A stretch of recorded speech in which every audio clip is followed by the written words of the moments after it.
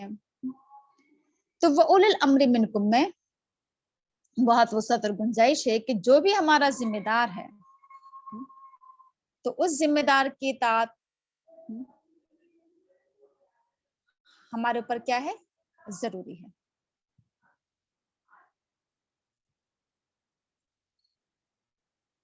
تو بات سمجھ میں آپ کیا آئی کہ اے ایمان والو اطاعت کرو اللہ کی اور اطاعت کرو رسول کی اور اطاعت کرو جو تم میں سے صاحب امر ہوں. اب اس میں بہت سارے لوگ آ گئے ہیں، اب ہم خود مطلب اس میں ہم خود دیکھ لیں، اچھے طریقے سے ہم جان سکتے ہیں. اصل میں اس میں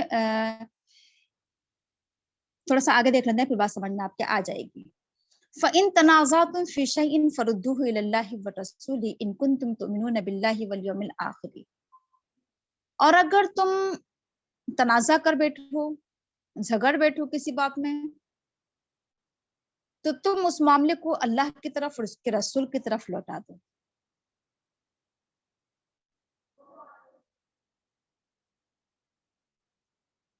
اگر کسی معاملے میں تنازع ہو جائے، جھگڑا ہو جائے، ہو جاتا ہے اکثر ایسا کہ کبھی ایسا ہوتا ہے کہ اولی الامر اور رعایا میں کسی بات پر جھگڑا ہو گیا.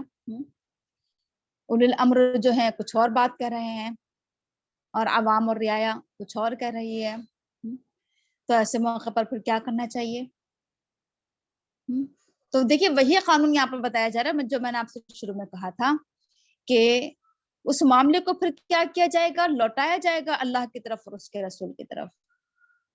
یعنی کوئی بات ایسی ہے، کوئی معاملہ ایسا ہے جو ہمیں لگ رہا ہے کہ یہ بات صحیح نہیں ہے، یہ مناسب نہیں ہے، اور پھر آپس میں کیا ہونے لگے، تنازع ہونے لگے، تو کیا کرنا چاہیے؟ اس بات کو پرکھنا چاہیے، جانچنا چاہیے. کس پر؟ شریعت کی کسوٹی پر، قرآن و حدیث کی کسوٹی پر. تو اگر وہ بات قرآن و حدیث سے میچ کھا جائے، اگر وہ بات کیا ہو رہی ہے، قرآن و حدیث میں پائی جا رہی ہے، تو تم کیا کرو، قرآن و حدیث کو فوقیت دو. لیکن اگر اس کی بات ٹکرا رہی ہے تو پھر اس کی بات کی اطاعت ضروری نہیں ہے. یعنی وہی بات آ گئی اس میں کہ اگر اس کی بات ایسی ہے جو قرآن و حدیث سے ٹکرا رہی ہے تو پھر اس کی اطاعت نہیں کی جائے گی صاحب امر کی.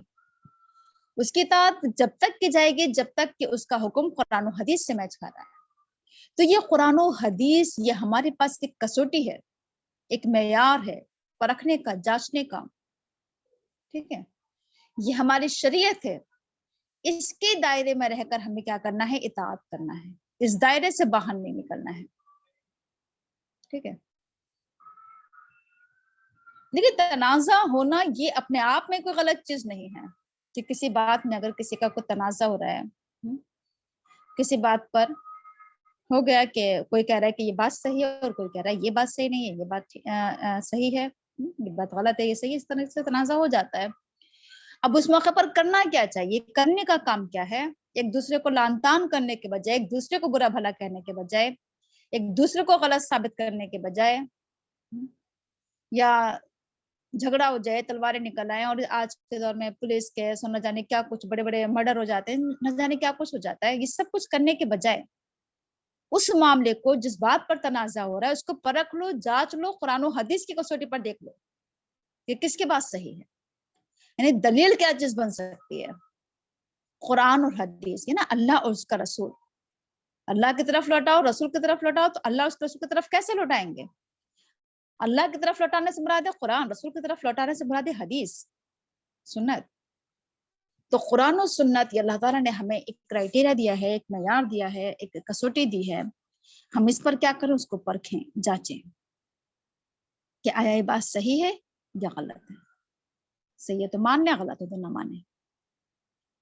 تو یہ چیز کیا ہے؟ ان کنتم تؤمنون باللہ والیوم الآخر، اگر تم ایمان رکھتے ہو اللہ پر اور آخرت کے دن پر تو ایسا کرو. یہ تمہارے ایمان کا تقاضا ہے کہ تم کوئی بھی بات، کوئی بھی مسئلہ کہاں لے کر جایا کرو، قرآن و حدیث کی طرف لوٹایا کرو. کوئی بھی بات ہو، اس سے لوٹاؤ اللہ کی طرف، اس کے رسول کی طرف. تو ان کنتم تؤمنون باللہ والیوم الآخر، اگر واقعی تم اللہ پر ایمان رکھتے ہو، اگر واقعی تم آخرت پر ایمان رکھتے ہو، تو تمہارے لیے کیا ہے یہ چیز ضروری ہے کہ تم ایسا کرو. ذالک خیر واحسن تأویلا، یہ بات بہتر ہے، بہترین ہے، اور سب سے اچھی اس کی تعویل ہے. کون سی بات بہتر ہے اور اچھی تعویل ہے؟ ایک تو یہ کہ اللہ کی اطاعت کرنا، رسول کی اطاعت کرنا، صاحب امر کی اطاعت کرنا، اور جھگڑے کے موقع پر معاملے کو قرآن و حدیث کی طرف لوٹانا، یہ بہترین حل ہے مسئلے کا. یہ بہترین طریقہ ہے. یہ سب سے اچھا طریقہ یہ ہے کہ اللہ کی اطاعت کی جائے، رسول کی اطاعت کی جائے، اور پھر صاحب امر کی اطاعت کی جائے، یعنی اپنے امیر کی اطاعت کی جائے، اپنے بڑوں کی اطاعت کی جائے. صاحب امر میں شوہر بھی اس میں شامل ہے کہ اس کی بھی اطاعت کی جائے، ماں باپ بھی اس میں شامل ہے کہ ان کی بھی اطاعت کی جائے. تو گھر کا، خاندان کا، معاشرے کا، ملک کا، حکومت کا، جماعت کا، نا مسلمانوں کا جو بھی ہیڈ ہو، بڑا ہو، سربراہ ہو، اس کی اطاعت. تو یہ کیا ہے؟ ایک بہترین طریقہ ہے، ایک اچھا طریقہ ہے. اس میں خیر ہے، اس میں بھلائی ہے، اس میں برکتیں ہیں، اس میں رحمتیں ہیں. اور اگر ہم ایسا نہیں کریں گے تو پھر تو زندگی انتشار کا شکار ہو جائے گی، لڑائی جھگڑوں کی بس زندگی نظر ہو کر رہ جائے گی، انسان پریشان رہے گا. تو بہترین طریقہ یہ ہے کہ اس طریقے سے زندگی گزاری جائے کہ ہماری زندگی میں ان لوگوں کی اطاعت پائی جائے. یہ ایک بہترین طریقہ ہے زندگی گزارنے کا. اور پھر ہوگا کیا؟ احسن تاویلا، انجام بھی بہترین ہوگا. پھر انجام بھی سب سے اچھا ہوگا، اس کی تعویل بہت اچھی ہوگی. تعویل، انجام. ظاہر سی بات ہے کہ جب آغاز بہترین ہوتا ہے تو نا انجام بھی، یعنی دنیا اگر ہم نے اچھی گزاری ہے، دنیا اگر ہماری بہترین ہے، زندگی ہماری اگر بہترین ہے، تو پھر آخرت بھی بہترین ہوگی. تو ایک یقینی بات ہے، ایک لازمی بات ہے یہ. تو اگر ہم یہ چاہتے ہیں کہ ہمارا رزلٹ بہترین ہو، ہمارا انجام کار بہترین ہو، تو اس کے لیے ہمیں اپنی زندگی کو بہترین بنانا ہوگا. اگر ہم چاہتے ہیں کہ ہماری آخرت بہترین ہو، تو ہمیں اپنی دنیا کو بہترین بنانا ہوگا. ٹھیک ہے؟ تو ذالک خیر واحسن تاویلا، یہ ایک اچھی بات ہے، بہترین بات ہے، بیسٹ طریقہ ہے یہ. اور اس کا انجام بھی کیا ہوگا؟ احسن، بیسٹ، سب سے اچھا. آگے یہاں پر ہمارا رکوع کمپلیٹ ہو رہا ہے. آگے دیکھیے آیت نمبر 60. الم تری الی الذین یزعمون انہم آمنوا بما انزل الیک وما انزل من قبلک یریدون ان یتحاکموا الی الطاغوت وقد امروا ان یکفروا به ویرید الشیطان ان یضلهم ضلالا بعیدا. کیا تم نے دیکھا ان لوگوں کی طرف جو اس بات کا دعویٰ کرتے ہیں کہ وہ ایمان رکھتے ہیں اس چیز پر جو نازل کیا گیا تمہاری طرف اور جو نازل کیا گیا تم سے پہلے، وہ چاہتے ہیں کہ وہ فیصلہ کرائیں طاغوت کی طرف، وہ اپنا حکم بنائیں طاغوت کو، حالانکہ انہیں حکم دیا گیا تھا کہ وہ اس کا انکار کریں، اور شیطان یہ چاہتا ہے کہ وہ انہیں دور کی گمراہی میں بھٹکا دے. اللہ تعالیٰ اس آیت میں حیرت و تعجب کا اظہار کر رہا ہے کہ بھلا دیکھو تو ان لوگوں کو، کیا تم نے دیکھا ان لوگوں کو؟ کن لوگوں پر تعجب ہو رہا ہے اللہ تعالیٰ کو؟ اللہ تعالیٰ کہہ رہا ہے کہ ذرا دیکھو ان لوگوں کو جو اس بات کا زعم کرتے ہیں. کس بات کا زعم؟ اصل میں کہتے ہیں دعویٰ کرنا کسی بھی چیز کا. جو اس بات کا دعویٰ کرتے ہیں، کس بات کا؟ کہ انہم آمنو، کہ وہ ایمان رکھتے ہیں. کس چیز پر ایمان رکھتے ہیں؟ بما انزل الیک وما انزل من قبلک، اس چیز پر جو نازل کیا گیا تمہاری طرف اور جو نازل کیا گیا تم سے پہلے. یعنی قرآن کو بھی ماننے کا اقرار کرتے ہیں، دعویٰ کرتے ہیں، اور قرآن سے پہلے والی جو کتابیں ہیں ان کو بھی ماننے کا اقرار کرتے ہیں. لیکن حال کیا ہے ان کا؟ یعنی ایک تو ان کا یہ قول ہے، ان کا یہ دعویٰ ہے، اور حال کیا ہے کہ یریدون ان یتحاکموا الی الطاغوت وقد امروا ان یکفروا به. حال یہ ہے کہ چاہتے ہیں کہ اپنے زندگی کے فیصلے طاغوت سے کرائیں، حالانکہ ان کو حکم دیا گیا تھا کہ وہ اس کا انکار کریں. اس آیت کی روشنی میں ہمیں پہلے تو ہم تھوڑا سا اہل کتاب کا جائزہ لیتے ہیں، پھر اپنا جائزہ لیتے ہیں۔ اہل کتاب کے تعلق سے آپ یہ بات پڑھ چکی ہیں کہ ان میں دو طرح کے لوگ تھے، ایک تو وہ تھے کہ جنہوں نے انکار کر دیا تھا، اور ایک وہ تھے جو ایمان لے آئے تھے۔ جو ایمان والے تھے ان کا طریقہ کیا تھا کہ وہ اللہ کے رسول کو بھی مانتے تھے، اپنے رسولوں کو بھی مانتے تھے، قرآن کو بھی مانتے تھے، اور قرآن سے پہلے کی بھی جو کتابیں تھیں تورات و انجیل انہیں بھی مانتے تھے۔ اب لیکن کچھ لوگ ایسے تھے جو زبان سے تو مانتے تھے، اللہ کے رسول کو بھی، قرآن کو بھی، تورات و انجیل کو بھی، ہر چیز کو ماننے کے دعوے کرتے تھے، لیکن ان کی عملی زندگی اس کے برعکس تھی، اس کے خلاف تھی۔ عملی زندگی میں جو وہ اپنے زندگی کے فیصلے کراتے تھے وہ کس سے کراتے تھے؟ طاغوت سے کراتے تھے۔ طاغوت کے بارے میں شاید میں آپ کو اس سے پہلے بتا چکی ہوں کہ طاغوت کیا ہوتا ہے۔ طاغوت کی میں نے آپ کو میننگ بتایا تھا کہ سرکش، نافرمان، طاغن یا طغن، سرکشی کو کہتے ہیں۔ طغیانی موجوں کی سرکشی، سمندر کی سرکشی، موجیں مارنا، تو حد سے باہر نکل جانا موجوں کا، سمندر کی لہروں کا، اسے کہتے ہیں طاغوت۔ اب طاغوت کا میں نے آپ کو میننگ یہ بتایا تھا کہ طاغوت ہر وہ چیز ہے جو شریعت کے دائرے سے باہر ہے، جو دین کے دائرے سے باہر ہے۔ طاغوت میں شیطان بھی شامل ہے کہ شیطان کی اطاعت کی جائے، طاغوت میں وہ انسان بھی شامل ہے کہ جس کی کہ جو کیا ہو، جس کے بات اللہ کے حکم سے ٹکرا رہی ہو، وہ بھی طاغوت ہے۔ جو اللہ اور اس کے رسول کے حکم کے مطابق فیصلے نہ کرے وہ طاغوت ہے۔ طاغوت وہ بھی ہے جو اللہ کے مقابلے میں خدا بنا بیٹھا ہے، کہ لوگ اس کے آگے سجدے کریں، دعائیں کریں، اس کو خدا مانیں، اس کے آگے اپنی ضروریات اور پریشانیاں رکھیں، وہ بھی طاغوت ہے۔ تو طاغوت کی بہت لمبی تشریح کی جا سکتی ہے، بہت وسیع مفہوم ہے اس کا بھی۔ تو ہر وہ چیز جو کیا ہے، سرکش ہے، حدود سے باہر ہے، وہ طاغوت ہے۔ تو اللہ تعالیٰ کہہ رہا ہے کہ وقد امروا ان یکفروا بہ، طاغوت کا انکار کرنے کا اللہ نے حکم دیا ہے، لوگوں کو حکم دیا گیا کہ طاغوت کا انکار کریں۔ اللہ کے نافرمانی سے روکا گیا ہے، اور اللہ کے نافرمان لوگوں کی اطاعت سے روکا گیا ہے۔ شیطان کیا ہے؟ سرکش ہے، وہ اللہ کا نافرمان ہے۔ منع کیا گیا کہ شیطان کی اطاعت مت کرو، اس کی اتباع مت کرو، اس سے دوستی نہ کرو، منع کیا گیا ہے۔ لیکن حال یہ ہے ہمارا کہ ہم برابر شیطان کی اطاعت کرتے ہیں، ہم برابر شیطان کو خوش کرتے ہیں، اس سے دوستی کر رہے ہیں، اس کی اتباع کر رہے ہیں، اور نہ صرف ایک شیطان کی بلکہ ہماری زندگی میں تو کیا ہے کہ شیطان کے علاوہ ہم بہت سے ایسے انسانوں کی اطاعت کر رہے ہیں جو دین سے بہت دور ہیں، جو خود بھی بھٹکے ہوئے ہیں اور دوسروں کو بھی بھٹکا رہے ہیں، عجیب و غریب فیصلے کرتے ہیں، وہ جن کے فیصلے قرآن و حدیث سے ٹکراتے ہیں، تو ان کی اطاعت کرنے سے منع کیا گیا۔ تو میں نے کہا تھا کہ ایک تو ہم اس آیت کو ہم یہ دیکھیں گے کہ یہود و نصارہ، بنی اسرائیل، ان کا بھی یہ کردار تھا، اور آج یہ کردار ہمارا بھی ہے۔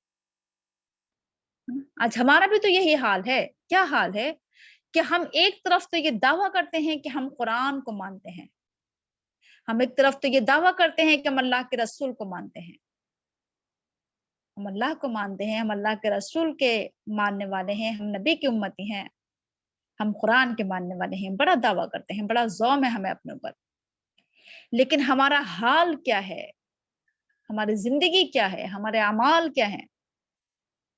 ہمارا حال یہ ہے کہ یریدون ان یتحکموا للطاغوت وقد امروا ان یکفروا بہ، ہمارا بھی یہی حال ہے کہ ہم اپنے زندگی کے فیصلے طاغوت سے کرا رہے ہیں، حالانکہ ہمیں حکم دیا گیا تھا کہ ہم اس کا انکار کریں۔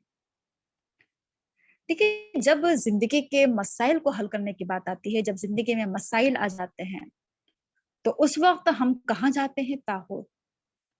یا تو ہم شیطان کی بات مان لیتے ہیں، شیطانی خیالات ہمارے دل میں آتے ہیں اور ہم کہتے ہیں کہ ہم تو یہی کریں گے، ہم تو اس سے بدلہ لیں گے، ہم تو یہ کریں گے، ہم تو اس کو مار دیں گے اور یہ کر دیں گے، وہ کر دیں گے۔ ہم شیطان کی اطاعت کر لیتے ہیں، اپنے زندگی کے فیصلے ہم شیطان کی اتباع میں کر لیتے ہیں، اس کی پیروی میں کر لیتے ہیں، شیطان کو خوش کر دیتے ہیں۔ یا اگر شیطان کو نہیں، کسی انسان نے آ کر ہمیں سمجھایا کہ اس نے تم سے ایسا کہا اور تم نے خاموشی سن لیا اور کچھ کہا نہیں، اور تم تو یہ کہتی ہو اور یہ کہتی ہے نا، اس طریقے سے بہت سے لوگ بہکاتے ہیں آ کر، تو اب ہم کیا کرتے ہیں، ان کی اطاعت کر لیتے ہیں کہ ہاں یہ تو ذہن میں ہماری آئی نہیں تھی یہ بات، ہمیں تو ایسا کرنا چاہیے تھا اور ایسا کہنا چاہیے تھا. تو یہ بھی کیا ہو گیا، ہم نے طاغوت کی اطاعت کری، ہم نے ایک سرکش ایک نافرمان انسان کی اطاعت کری. یا پھر ایسے لوگ جو ہمارے خدا بنے بیٹھے ہیں، ہمارے جن کے آگے ہم اپنے ضروریات رکھتے ہیں، پریشانیاں رکھتے ہیں، جن لوگوں کے آگے، کچھ لوگ ان کے آگے سجدے کرتے ہیں، دعائیں کرتے ہیں. بہت سے لوگ اپنے زندگی کے مسائل ان کے پاس لے کر جاتے ہیں کہ ہماری زندگی میں یہ مسئلہ ہے. کوئی کہتا ہے ان سے جا کر کے ہمارے گھر میں جھگڑے چل رہے ہیں، کوئی اپنے شوہر بیوی کے جھگڑے، کوئی سسرال کے جھگڑے، ہے نا. یہ تمام جھگڑے لوگ اب کہاں جا کر حل کراتے ہیں؟ ایسے ایسے لوگوں کے پاس جاتے ہیں کہ شاید یہ کیا کریں گے، ہمارے مسائل حل کریں گے. کون لوگ جو یہ کہتے ہیں کہ قرآن ہمارا دستور ہے، قرآن ہماری کتاب ہے، قرآن ہماری شریعت ہے، ہم شریعت پر آنچ نہیں آنے دیں گے، ہم اس میں دخل اندازی پسند نہیں کریں گے. جذبات کے نعرے لگاتے ہیں، ان کا حال یہ ہے کہ وہ اپنی زندگی کے فیصلے ایسے لوگوں سے کراتے ہیں، اپنی زندگی کے مسائل ایسے لوگوں کے پاس لے کر جاتے ہیں. تو منع کیا گیا تھا کہ اپنے مسائل ان کے پاس لے کر مت جاؤ، اپنی پریشانیاں. اللہ نے تمہیں قرآن دیا ہے، اپنی زندگی کے مسائل قرآن کی روشنی میں حل کرو. اللہ نے تمہیں شریعت دی ہے، اللہ نے تمہیں حدیث دی ہے. یہ ہے تمہارے پاس کیا ماخذ کہہ لیجیے، سورس کہہ لیجیے، ہے نا، دین کو، دین کے اپنے زندگی کے مسائل حل کرنے کے لیے. تو اس کی اطاعت کرو. تو نہ تو شیطان کی اطاعت کرو اور نہ ایسے لوگوں کی اطاعت کرو جو سرکش لوگ ہیں، جو خدا کے باغی ہیں، جو بغاوت کرتے ہیں، جو خدا کے نافرمان ہیں. اس میں مثال کے طور پر ایک بات یہ بھی ہم کہہ سکتے ہیں کہ مثال کے طور پر کہ اللہ تعالیٰ نے ہمیں کیا دیا، یہ کہ جس سے ہمارے بہت سے مفتی لوگ ہوتے ہیں اور ہمارے اس کو کیا بولتے ہیں، میرے ذہن میں یہ چیز نہیں آ رہی اس ٹائم، کہ ہمیں جو اپنے جو مسلمانوں کو جو مسائل ہونا چاہیے، ہمیں ہم کسی مفتی کے پاس، کسی عالم کے پاس جائیں، قرآن و حدیث کی روشنی میں اس کو حل کرانے کی کوشش کریں. لیکن مان لیجیے کہ اگر ہم اپنے طلاق کے مسائل، شوہر بیوی کے مسائل اگر ہم کہاں لے کر جائیں گے، کورٹ لے کر جائیں گے، کچہری لے کر جائیں گے، جہاں پر کیا ہے غیر مسلم لوگ قابض ہیں، غیر مسلم لوگ بیٹھے ہوئے ہیں. اب وہ کس طریقے سے فیصلہ کرتے ہیں؟ وہ ظاہر سی بات ہے قرآن و حدیث کی روشنی میں تو فیصلہ نہیں کرتے ہیں. ان کے اپنے الگ قوانین ہیں، اپنے الگ اصول ہیں، وہ اسی کی روشنی میں فیصلہ کرتے ہیں. تو اب اس سے کیا ہو جاتے ہیں، مسائل اور بڑھ جاتے ہیں. اصل میں قرآن و حدیث میں جو مسائل حل کیے گئے ہیں اس میں بڑی حکمتیں پائی جاتی ہیں، بڑے فائدے ہوتے ہیں. اور جب ہم نے اس سے منہ موڑا قرآن و حدیث سے، اور اپنے زندگی کے مسائل ہم نے قرآن و حدیث سے حل کرانے کے بجائے ہم ایسی پنچایتوں میں، ایسی کورٹ کچہری میں لے کر گئے جہاں پر قرآن و حدیث کو کوئی اہمیت حاصل نہیں ہے، تو وہاں سے جو مسائل حل ہو کر آتے ہیں پھر تو انسان زندگی بھر پریشان رہتا ہے. انسان سمجھتا یہ ہے کہ اگر ہم نے کورٹ اور کچہری، اگر ہم نے اسلامی طریقے سے اگر ہم نے اپنے مسئلے کو حل کرایا، پھر تو کیا ہوگا کہ ہمیں اپنی مرضی کے مطابق ہمارا مسئلہ حل نہیں ہو پائے گا. انسان اپنی مرضی کے مطابق حل کرانے کے لیے اور ایسی ایسی جگہوں پر چلا جاتا ہے. تو کیا ہے کہ اس لیے بچنا چاہیے. منع کیا جاتا ہے نا کہ جب تم قرآن و حدیث پر ایمان رکھتے ہو تو پھر کیا ہونا چاہیے کہ تم اپنے زندگی کے فیصلے طاغوت سے نہ کراؤ. تمہیں اس کا انکار کرنے کا حکم دیا گیا ہے. شیطان تو تمہیں بھٹکانا چاہتا ہے، گمراہ کرنا چاہتا ہے، دین سے ہٹانا چاہتا ہے. تو یہ بہت اہم پوائنٹ ہے یہ بھی، ہے نا، کہ ایک مسلمانوں کو اپنی زندگی کے مسائل یا تو خود ہی قرآن و حدیث کی روشنی میں حل کرے، اور اگر خود اتنی نالج نہیں ہے، خود اتنی معلومات نہیں ہے، خود اتنی دین سے وابستگی، اتنی گہرائی نہیں ہے کہ وہ مسائل کا استنباط کر سکیں، مسائل کو حل کر سکیں، تو پھر ایسے عالموں کے پاس، ایسے مفتیوں کے پاس جائیں جو قرآن و حدیث کی روشنی میں مسائل کو حل کرتے ہیں. ایسے لوگوں کے پاس جائیں تاکہ کیا ہو جائے، جیسے میں نے کہا کہ اگر ہم ایسے لوگوں کے پاس نہیں جائیں گے اور اپنے غیر مسلم لوگوں کے پاس، سرکش اور نافرمان جو اللہ کے باغی لوگ ہیں ان کے پاس جائیں گے، تو مسائل حل ہونے کے بجائے اور زیادہ کیا ہو جاتے ہیں، بگڑ جاتے ہیں، خراب ہو جاتے ہیں. کیونکہ اللہ کے حکموں میں حکمت پائی جاتی ہے، فائدے ہیں، منافع ہیں. ٹھیک ہے، تو بہرحال بات سمجھ میں آپ کے آ گئی ہوگی کہ تم نے دیکھا ان لوگوں کو جو ایمان رکھتے ہیں، جو دعویٰ کرتے ہیں اس بات کا کہ وہ ایمان رکھتے ہیں اس چیز پر جو نازل کیا گیا تمہاری طرف، اور جو نازل کیا گیا تم سے پہلے. وہ چاہتے وہ یہ ہیں کہ وہ اپنی زندگی کے فیصلے طاغوت سے کریں. اپنا حکم جو بناتے ہیں وہ طاغوت کو بنا دیتے ہیں.